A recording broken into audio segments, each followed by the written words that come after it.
Hola, saludos desde Barcelona, España, a todos mis amigos de Argentina, América y especialmente a los compañeros de la Universidad de La Plata, de la Fundación FUDIT, mi co-chairman en este panel, doctor Tanús, y mi amigo Clemente Raimondi. Voy a intentar en los próximos minutos explicaros cómo está la situación de los trasplantes en el mundo. Primero, explicaros un mapa de la WHO, de la OMS, donde vemos que algunos países señalados en rojo pues tienen una tasa de trasplantes superior a los 80, 100 trasplantes por millón de habitantes. Otros, pues como Argentina o Brasil, incluso Turquía, pues están entre 40, 50 y muchos otros países del resto del mundo, sobre todo pues Rusia, China y ya no digamos África, pues están unas tasas muy bajas, ¿no? ¿Eso a qué se debe? Porque en el mismo mapa casi reproducible la tasa de donantes por millón de habitantes, ¿sí? Donde España, Estados Unidos tienen más de 40, en Europa estamos entre 30 y 40, pero todavía en Latinoamérica, en Australia y en los países la tasa de donaciones es insuficiente para el trasplante de cadáver. Entonces, como dice el doctor José Luis Escalante, sin donante no hay trasplante. Entonces, en total, el año 2019, antes de la pandemia del coronavirus, pues vemos que se realizaron solo 153.000 trasplantes de órganos sólidos. Incluso en el riñón, el 67% eran de donante vivo y en el hígado el 20%. ¿Por qué? Porque en total, al año, solo hubieron 40.000 donantes cadavéricos, 31.000 de muerte encefálica y 9.000 de donantes en asistolia. O sea que deberíamos aumentar 10 veces más los donantes y 10 veces más los trasplantes para llegar al objetivo de la WHO, que es la autosuficiencia. En este gráfico quiero resaltar un índice de donación cadavérica, que es el total de muertes anuales en un país por el total de donantes utilizados al año. Y vemos distintos bloques, ¿no? Este bloque aquí en negro está India, Japón, China, con millones de fallecidos, pero pocos donantes. El índice es muy bajo, 0,05%. Vemos otros, incluso Alemania está con un índice muy bajo, siendo uno de los países más ricos de Europa. Y en rojo vemos países también pues ricos como Corea del Sur, como Turquía, Dinamarca, que no llegan ni a este 0,1. Otro bloque con Suecia, Suiza, Irán, Austria, que bueno, pues su utilización es solo 0,24% de los fallecidos del país. O sea, Austria tiene 86.000 fallecidos, pero solo 200 donantes cadavéricos.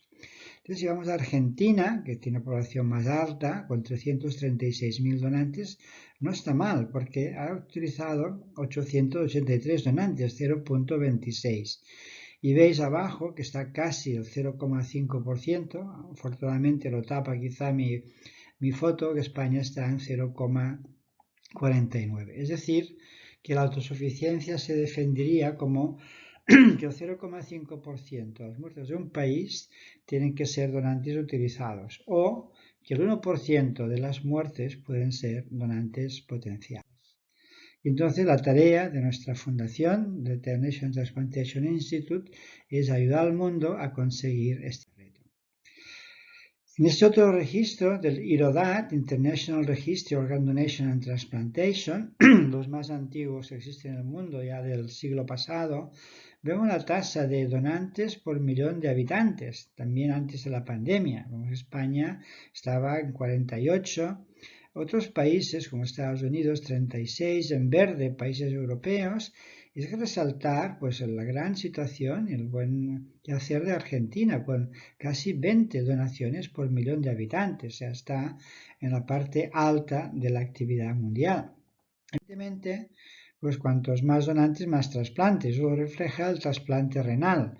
Pues con 66 trasplantes renales de riñón de cadáver en España y 28 en Argentina. Y así veis todos los países como está en el mundo. Es decir, queda una parte aquí en la derecha, por debajo de Brasil, o sea, a partir de Alemania, con menos de 20 trasplantes por millón de habitantes, pues que hace que muchos pacientes tengan que utilizar otras alternativas terapéuticas.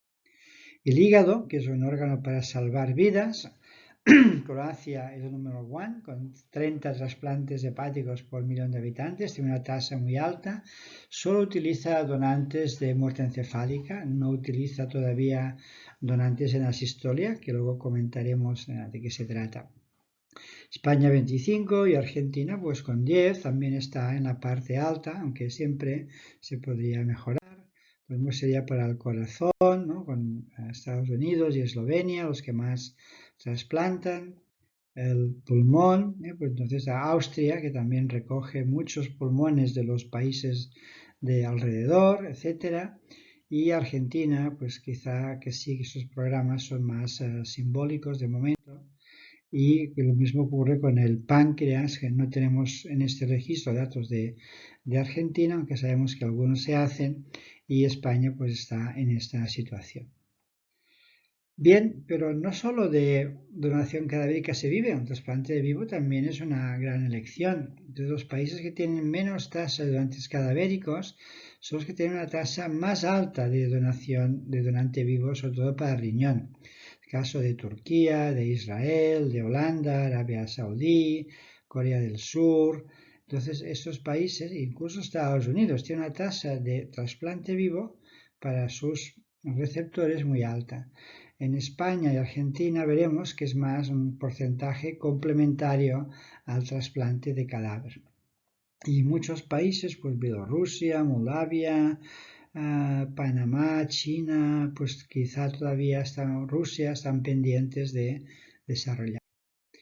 En el hígado, gente viaja a Corea del Sur para entrenarse o viajan a Turquía. He visto cirujanos alemanes ir a Turquía a entrenarse en el trasplante de hígado de vivo, ¿no? Como hacer una hepatectomía, incluso lo hacen por laparoscopia, etcétera. Y aquí, pues Argentina y España seguramente se refiere más a trasplantes pediátricos con lóbulo izquierdo, un poquito diferente a estos que no tienen donación cadavérica. Con lo cual, esta foto nos dice que en el caso de Argentina, pues la mayoría de los donantes de órganos son cadavéricos en azul, el 30% son de vivo. En China es una mezcla, pero también la mayoría son cadavéricos. En el caso de Turquía, el trasplante que se realiza, la gran mayoría es de vivo, tanto para hígado como para riñón y poquito de cadáver. Y en Inglaterra y Estados Unidos son muy parecidos, o sea, tienen todavía casi un 38-40% de sus trasplantes con donantes vivos y el resto son en donante azul, muerte encefálica, y en rojo son en donantes en asistolia, que comentaremos. España hacemos solo un 12% de los trasplantes con donantes vivos, casi un 28-30% ha aumentado incluso después de la pandemia de donantes en asistolia, y donación en muerte encefálica es casi un 60%. Bien, ¿dónde pasa en el mundo el problema? ¿Qué tipos de trasplantes los hay formados y entrenados? Oficinas de intercambio de órganos ya no tantas. Ustedes tienen el INCUCAI, nosotros tenemos la UNT, o sea, es un tema que está regulado, ¿no? Pero sobre todo, todavía la asignatura pendiente es desarrollar más las unidades de procura de órganos y sobre todo a nivel hospitalario. Se han creado varios modelos que ahora veremos. Porque la donación del trasplante lo que ha hecho, ha creado a nivel sanitario un nuevo ciclo de vida. Es solo aquellas sociedades que aceptan y entienden y respetan la voluntad de donar, donde hay un sistema de generación de donantes a nivel hospitalario cerca de donde las personas van a fallecer, son las que pueden realizar estas extracciones, hacer el intercambio de órganos y hacer los trasplantes con una parte muy importante que es el seguimiento, porque el trasplante tiene unos resultados excelentes de supervivencia. Entonces, como decíamos, esta parte está muy desarrollada, es fácil, se puede adquirir los conocimientos y habilidades, pero esa parte hay que crearla in situ, en cada región o en cada país. Entonces, los modelos parten de una iniciativa de los equipos de trasplante, que fueron los pioneros en los 50, en los 60, en ser los responsables de buscar los donantes. Pero ya en Estados Unidos crearon unas unidades independientes de los hospitales de trasplante encargadas de esto con muy buenos resultados. Y en España, pues en el año 85 creamos la primera unidad, TPM, en el Hospital Clínico de Barcelona, que es una unidad de obtención de órganos intrahospitalarios, o sea, son personal del propio hospital. Entonces, este TPM, este procurador para el trasplante, este manager, pues tiene que crear los servicios, los procesos, etcétera. Pues su trabajo es fácil, ¿no? Es buscar todos los fallecidos que pueden ser criterios de donación e intentar luego hacer la distribución a los receptores más adecuados. Entonces, en el año 1987, Luis Comas, paciente en diálisis y en lista de espera, que estaba en la Asociación de Pacientes Renales de Cataluña, hace una entrevista y Martí, ¿cómo tú crees, Omaña? ¿Cómo crees tú que tienen que ser los encargados de la donación? Y mira, yo en la cabeza, como soy anestesiólogo, le pondría anestesia y reanimación, ¿no? Reanimatore en italiano, muchos hay. El corazón en España, como en Argentina, hay mucho terapista, pues donde la gente entubada y ventilada es en estos sitios. Yo creo que eso sigue siendo todavía verdad hoy en el año 22.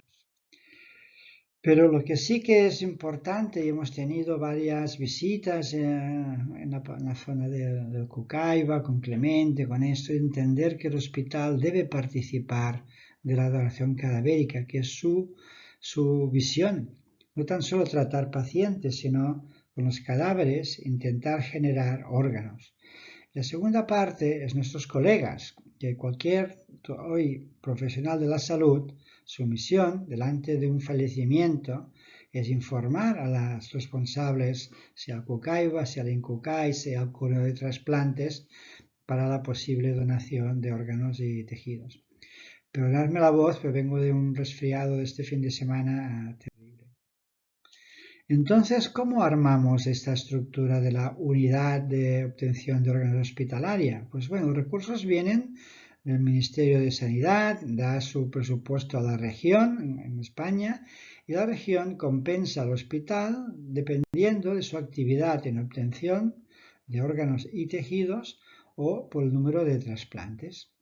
Y este hospital universitario con esta unidad de obtención de órganos puede dar soporte a otros hospitales con menos potencialidad, ya sea porque vamos a este hospital, porque es frecuente la activación de procesos de donación, hacer las retiradas que dicen ustedes, creo, y sino también hospitales con menos actividad donde podemos hacer todo el proceso de identificación, evaluación, diagnóstico de la muerte, familia, y luego podemos trasladar con la unidad medicalizada al hospital para la extracción. Es una cosa quizá más en boga hoy en día, que es centralizar los procesos de extracción en centros destinados para esto, como un retrieval center. Y ¿qué tenemos que crear? Pues todo esto como un nuevo servicio en el hospital, ¿no? Procedimientos, estándares, protocolos, quién se encarga de qué, hay que entrenar a las personas, tienen que estar certificadas, hay falta registros, hay que tener sistemas de calidad, de evaluación. Es como un nuevo departamento en el hospital. El hospital clínico tiene un servicio de coordinación de trasplantes. ¿Y qué hace? Pues buscar órganos y tejidos y así pues pasamos nuestra certificación ISO 9001, la primera el año 2002. Y eso sería un modelo catalán, o sea, el TPM es un médico especialista, quizá con la ayuda de enfermeras, pero en terapia intensiva. Puede ser uno profesional o varios que comparten la función, puede estar dedicado a tiempo completo o parcial, depende de la envergadura del hospital. ¿Y quién es el jefe? No es el jefe de urgencias, ni de terapia, ni de anestesia. Es el director médico. Eso es una tarea del hospital. Y sus objetivos son estos: detectar la mayoría de posibles donantes, garantizar un buen número de órganos y tejidos, la calidad de estos órganos, porque quien visita al donante es el TPM, no es el cirujano ni el nefrólogo. Entonces hay que además promover la donación y evaluar todo el proceso. Entonces, para esta escasez de órganos en el mundo, diría que la novedad sería tener especialistas TPMs dedicados 24 horas, 7 días a la semana para cualquier ciudadano que quiera donar. Se merece el mejor experto para facilitar su deseo de donar. No pegas, no barreras, al contrario, ¿no? Y bueno, que estén establecidos todo procedimiento de obtención en cualquier situación, hablaremos de varias, y esto es un trabajo que debe ser remunerado, tanto por la actividad normal, semanal, como por la actividad de noches, de fines de semana, de localización. Como decimos en los cursos TPM, la peseta y la bragueta. O sea, hay que motivar, o sea, hay que pagar bien a los profesionales, tanto de donación como de trasplante. Y aquí está el proceso. Entonces, ¿dónde empieza el proceso? El proceso empieza con la detección. Muy bien, voy a la terapia y ya controlo todos los posibles donantes. Esto era cierto ayer, siglo pasado. Hoy, fuera de la terapia, en emergencias, encontramos cantidad de pacientes que quizá no está considerado el tratamiento por la edad, por el diagnóstico, pero que pueden ser considerados posibles donantes y de forma electiva ser mantenidos por unas horas, por unos días, con el consentimiento de la familia. En nuestro hospital, en el año 86, también empezamos un programa de pacientes que morían fuera del hospital, que mueren fuera del hospital, y por qué no, aunque lleguen con paro cardíaco y declarados muertos, pueden ser considerados donantes que llamamos en asistolia.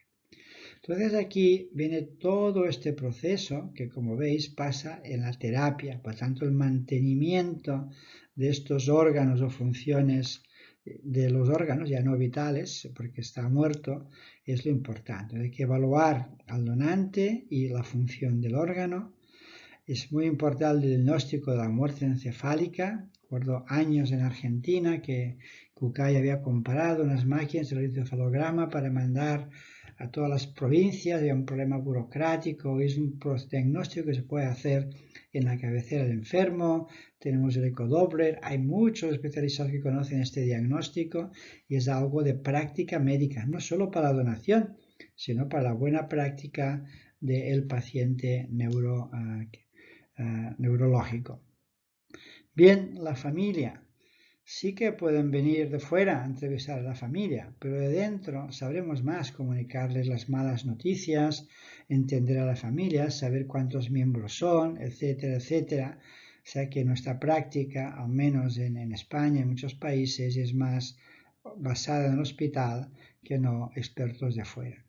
Bien, luego tendremos el sistema de distribución de órganos, sea Eurotransplant, Incucay, UNOS en Estados Unidos, y nos vamos a encontrar a los amigos cirujanos y enfermeras en el quirófano para la extracción. Y será la validación final de estos órganos y ya estarán preparados los receptores por los equipos de trasplante. Entonces, todo este proceso necesita un manager que procure para el trasplante. O sea, llamamos TPM, no solo la palabra coordinador de trasplante, o sea, coordinar un proceso.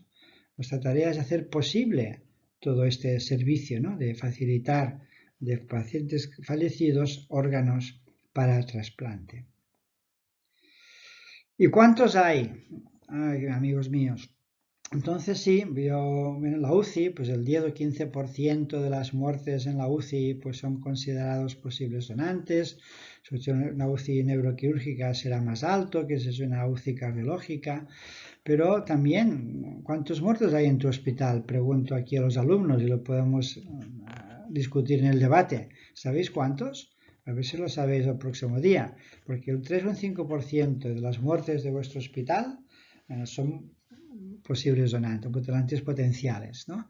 Y si vais a urgencias, que son pacientes a veces no registrados en el sistema del hospital, o solían no estarlo, el 8% de los allí fallecidos a la llegada o allí o antes de ingresar en el hospital también son donantes potenciales.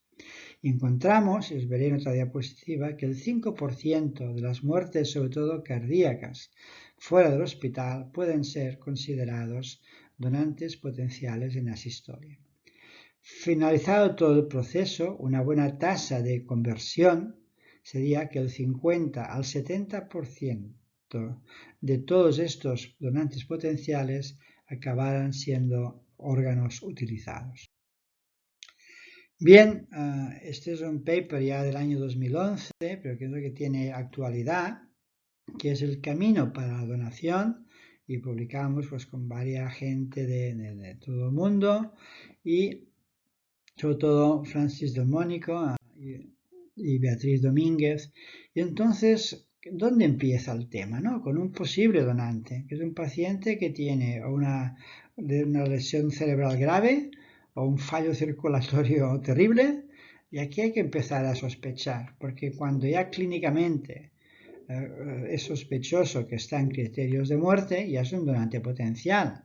Si además podemos valorar sus condiciones médicas como está, pues será un donante elegible, porque tiene órganos que pueden servir.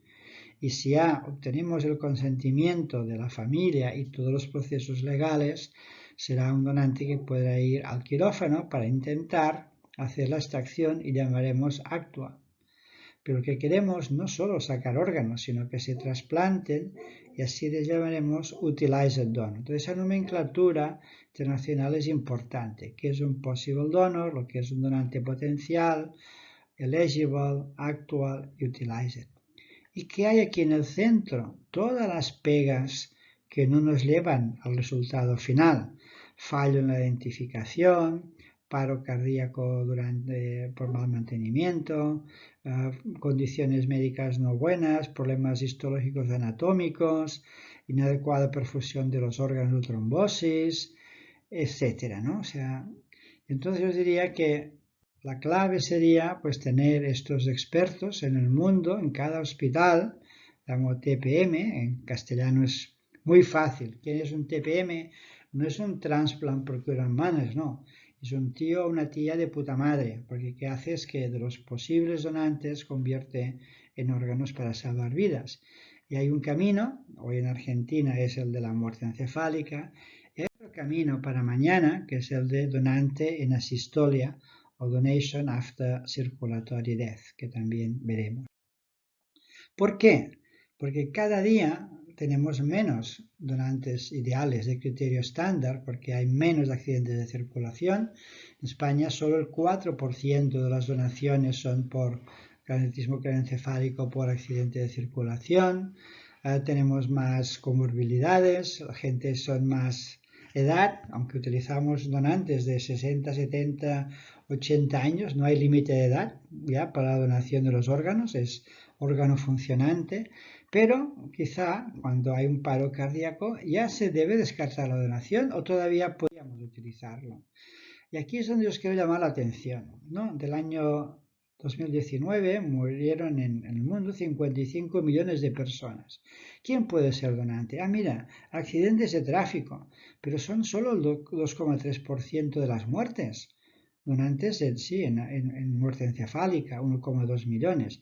Quizá enfermedades respiratorias, otro porcentaje.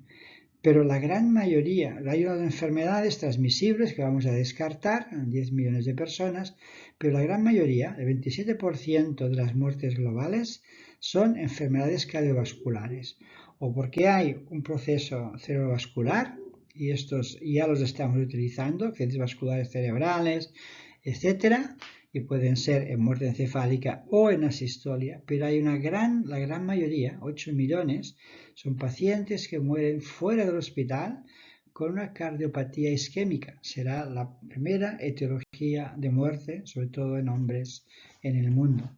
Entonces mi director médico, doctor Josep Brugada, de la famosa tríada de Brugada, decía: Martí, ¿Para qué estás buscando tanto traumático si tienes cantidad de pacientes con este diagnóstico, ¿no? Y así, bueno, pues publicamos con Francis Del Mónico y otros colegas que es la oportunidad que hay después del paro circulatorio en el mundo para la donación. Y aquí vemos el mismo gráfico del IRODAC. En rojo hemos resaltado qué porcentaje de donantes son en asistolia. Y vemos que en el mundo la mayoría de países en azul hacen donante hasta muerte encefálica, pero poquitos están haciendo donante en asistolia.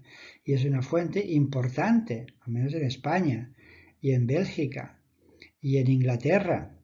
Y en Holanda. En Holanda es peor porque hacen más parada cardíaca que muerte encefálica, pero contemplarlo como una posibilidad mundial para aumentar la donación.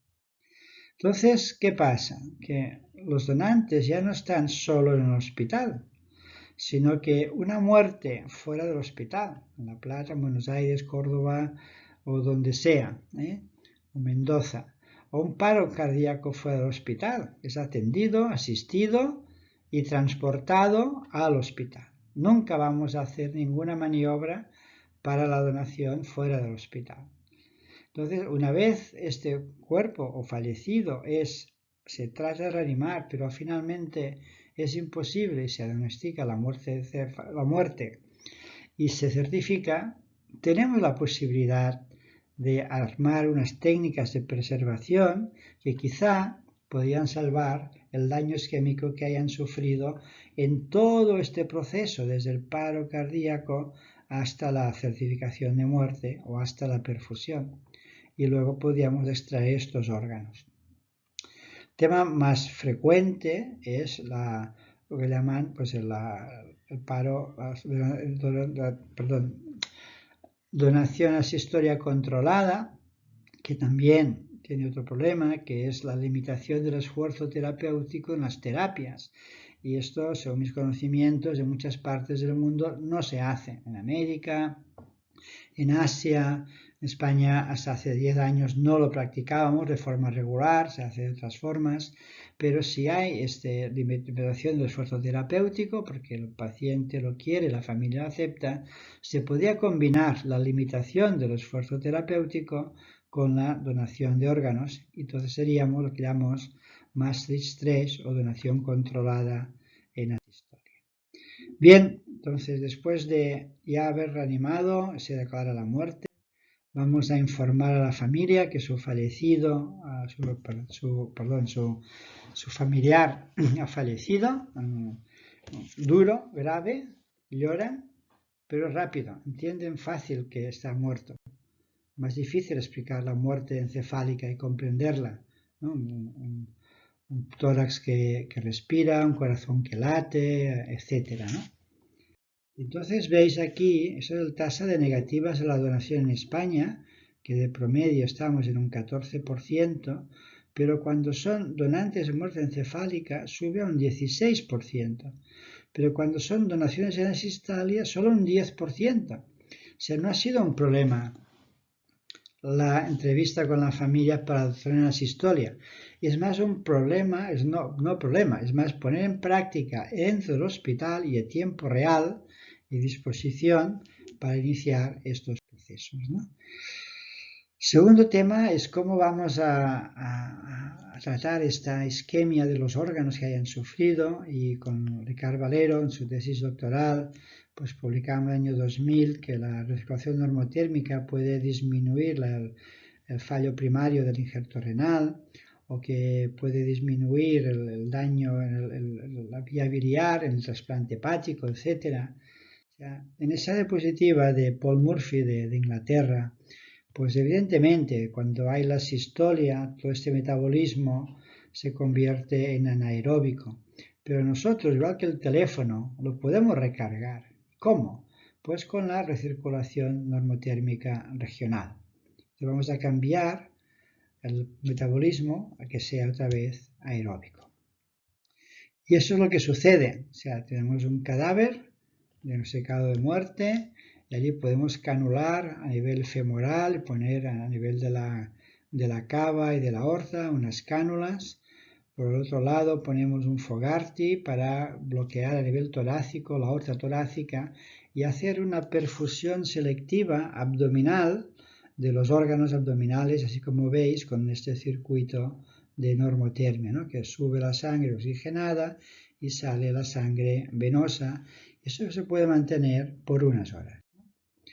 ¿Y cuál es el siguiente problema? Este cuerpo, sin duda, aspecto de fallecido, la familia lo ha visto, lo hemos tapado con una sábana, y ahora falta saber la vitalidad de los órganos, porque no llegan al hospital con la historia médica, ni sabemos la edad, ni sabemos quién es familiar, ni qué quería, ¿no? Entonces hay unas horas para explorar toda esta vitalidad de los donantes, primero, que no tenga nada que transmitir, y dos, la vitalidad de los órganos, cómo está el hígado, el riñón, el páncreas, ¿no? Y ahora, hoy día más, se utiliza también el pulmón y el corazón.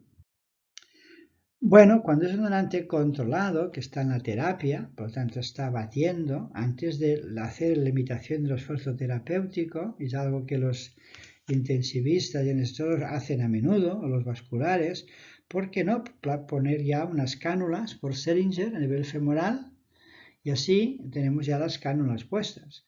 Y entonces tenemos ya canulado, y una vez ya la familia se ha despedido, es cuando podemos hacer la limitación del suelo terapéutico, esperar el diagnóstico de la muerte, ya paro circulatorio, y así pues tenemos un cuerpo fallecido, perfundido por normotermia, y ahora a los cirujanos y al equipo de trasplante, en 2 horas vamos a hacer la extracción. No hay prisas, no hay que hacer una extracción rápida.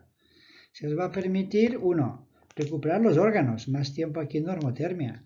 2, hacer un sistema de donación y trasplante con tiempo programado, o sea, programado dentro de estas horas. Tenemos unas 4 horas para hacerlo, pero no hay que estar en el quirófano, hacer una extracción rápida, ver qué pasa, cómo está en el órgano. No, esto es un proceso de donación asistolia controlado.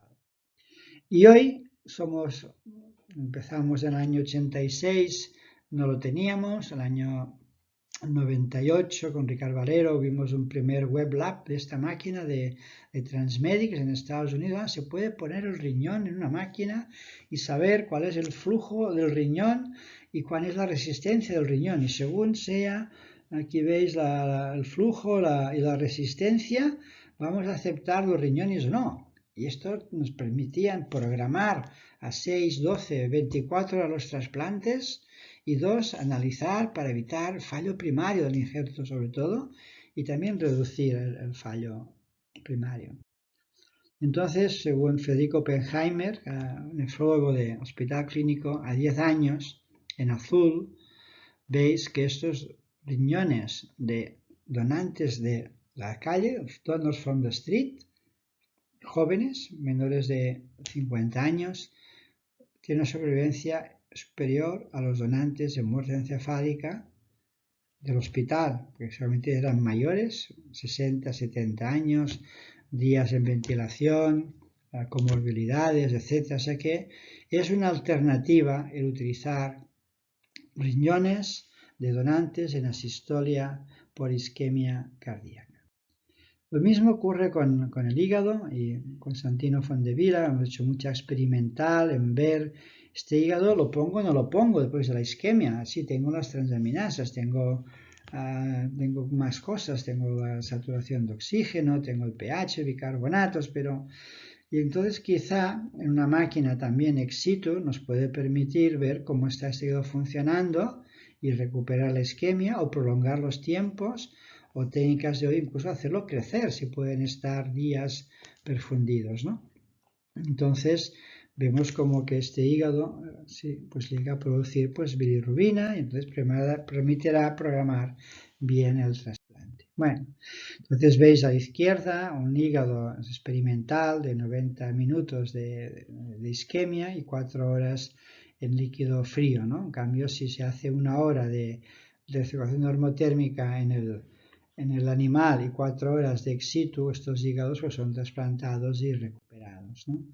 Y lo mismo pues en Toronto han desarrollado una técnica ex situ, ex vivo, para la perfusión pulmonar y validar también los pulmones una vez extraídos, viajan a este centro y luego son retransportados al centro de implante.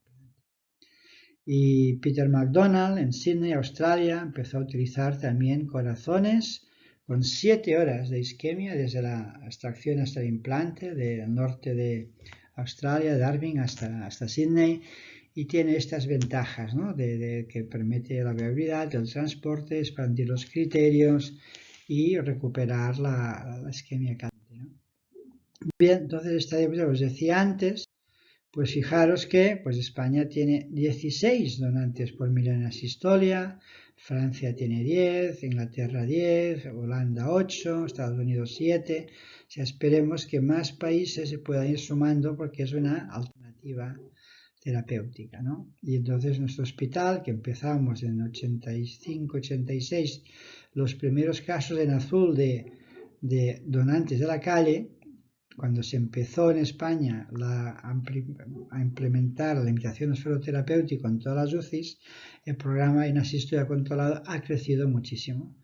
Y el hospital clínico pues, es uno de los que tiene más donantes en asistolia cada año en el país. Y fijaros, esto es de la pandemia, del año 21, del año pasado. Entonces, hubieron en verde 14 donantes por millón de habitantes de asistolia.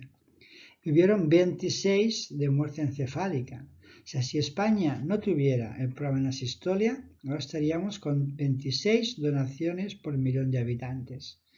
Ya estamos ya pues en 38. O sea, ha sido un programa que ha salvado pues, la falta de órganos. ¿Y qué ha permitido? Aquí son trasplantes en asistolia. Aquí veis pues número de riñones, 800, quizá 200 hígados, muchos pulmones, y ya se ha iniciado también el implante de algunos corazones de donantes en asistolia.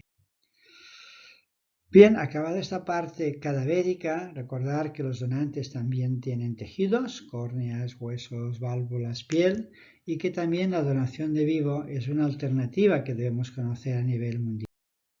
Pero en esta conferencia, el Living Donor Observatory, hay que hacer una práctica de calidad, no tan solo evitar el tráfico, el comercio y todo esto, sino que la seguridad, la calidad y la transparencia del proceso hay una serie de herramientas, como hacer un registro de los donantes, un seguimiento, etcétera, que se deben implementar como respeto a la donación de vivo y para mejorar sus prácticas y aprender, ¿no?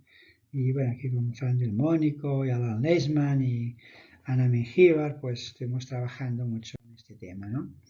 Y bueno, sobre todo en nuestro hospital, David Paredes es el que, como la parte de coordinación, evalúa toda esta parte independientemente del equipo de nefrólogos y el equipo de cirujanos de cada donante. Es un comité multidisciplinar y puede haber anestesiólogos, eticistas y cada donante se evalúa conjuntamente por un equipo. Bien, sabéis que nosotros tuvimos la suerte de empezar un programa docente el año 91. De los medios de comunicación se encarga la UNT, de la sociedad, pues muchas asociaciones de pacientes, etcétera, pero creemos más en formar profesionales de la salud, como ustedes, que están hoy en este curso, y sobre todo especialistas en el tema de la donación. Y aquí está la clave en el mundo para aumentar la donación.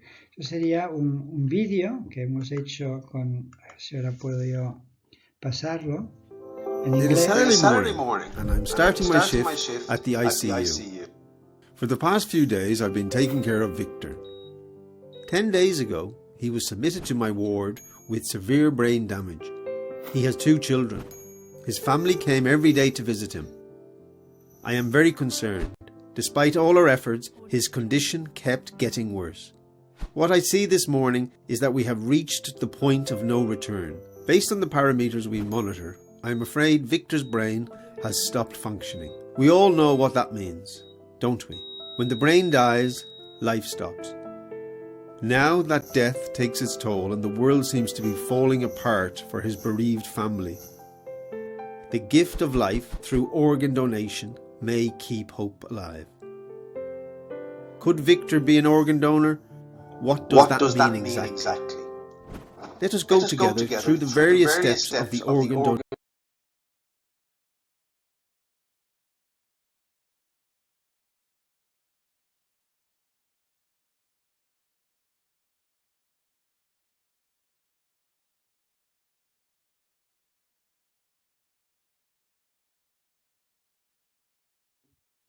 Yo creo que si ustedes en este curso pueden entender este punto, es la clave para la donación en el mundo.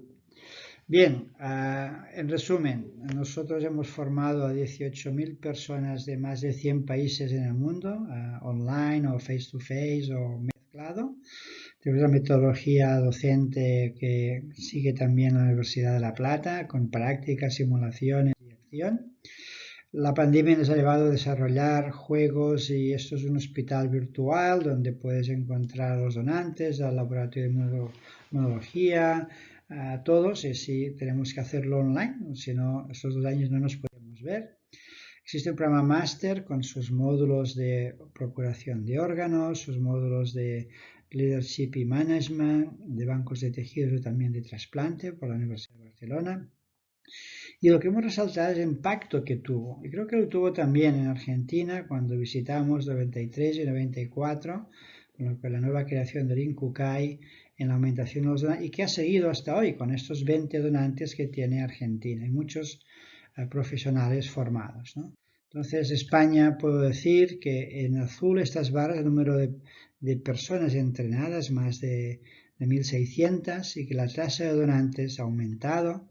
Los países vecinos como son Italia, Portugal, Eslovenia, Croacia y otros también estamos haciendo formación, pero también en Asia, en Tailandia, en China, con formación ha habido más donantes, en Oriente Medio, en Irán, y últimamente en Emiratos Árabes Unidos, que no había donaciones.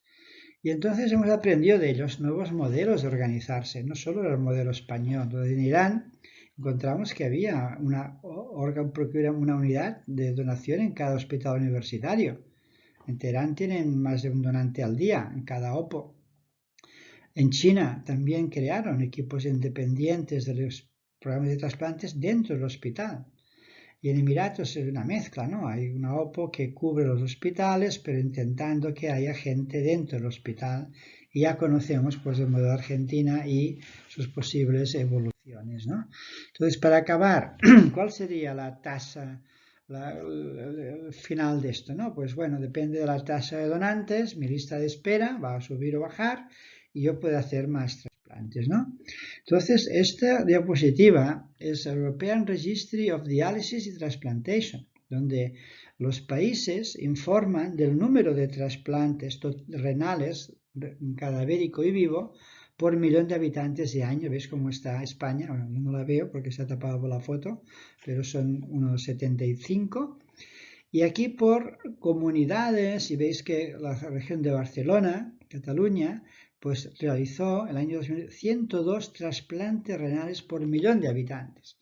Y esto es el mérito de todos, cirujanos, nefrólogos, TPMs, enfermeras, anestesiólogos, etc. ¿Por qué? Porque la incidencia de fracaso renal está en 1.249 casos al año en nuestra comunidad, pero el 7% ya se trasplantan preemptive, antes de la diálisis. Y del total, de la prevalencia, del total de los 10.000 pacientes que tenemos en Cataluña, sobre 7 millones de habitantes con fracaso renal, la mayoría, el 55%, están trasplantados. Y esto ahorra dinero, mejora la calidad de vida y disminuye la mortalidad. La supervivencia del injerto pues es fantástica, como siempre, a 1, 5 y 10 años, como ustedes también practican. Y España, pues bueno, sigue con la COVID, bajó algo la donación, hemos recuperado ahora 40 por millón, de 50 que veníamos. Todas las regiones de España son 17, promedio es 40 por millón el año 21. Baleares 46, Canarias 44, el norte de España 50, 70, o sea, pero todas están produciendo una gran cantidad de donantes. Y esto ha permitido pues que hagamos el año pasado 4.700 trasplantes de órganos, más de 100 por millón de habitantes, es la autosuficiencia, ¿no? O sea, pues somos 47 millones de habitantes más o menos. La supervivencia de todos los órganos es excelente, el riñón, el hígado, el corazón, el pulmón y el páncreas.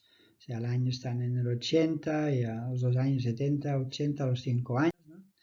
Y entonces en la final del nuevo ciclo de la vida, veis aquí, pues Argentina, 20 donantes por millón, casi 60 trasplantes por millón, está muy bien, está en la parte alta del mundo, pero podemos mejorar, y en la parte top pues está Bélgica, Portugal, Croacia, Estados Unidos y España, pues como tiene una tasa cadavérica más alta, pues pueden acceder a estos números. Bien, yo quiero brindar mi corazón y mi cabeza, y los pies no los puedo tener hoy en Argentina, pero ya los tendré en septiembre a unos amigos, a Tanús, que está aquí de Cocherma, aunque no esté en la foto, y a muchos otros amigos que están y otros que nos dejaron por desgracia, y a Clemente Raimondi por la confianza mantenida después de un antiguo viaje que fue a Scochinga con nuestro amigo Fassi. Y aquí ven al joven Clemente Raimondi, siempre trajeado, con Escalante y otros, y bueno, y aquí el doctor Mañalic. Bien, seguro que algunos de ustedes están aquí, ahora profesionales, el doctor Visa, el doctor Domínguez. Entonces, muchísimas gracias, un placer, y espero que nos veamos ahora en el debate y haya muchas preguntas.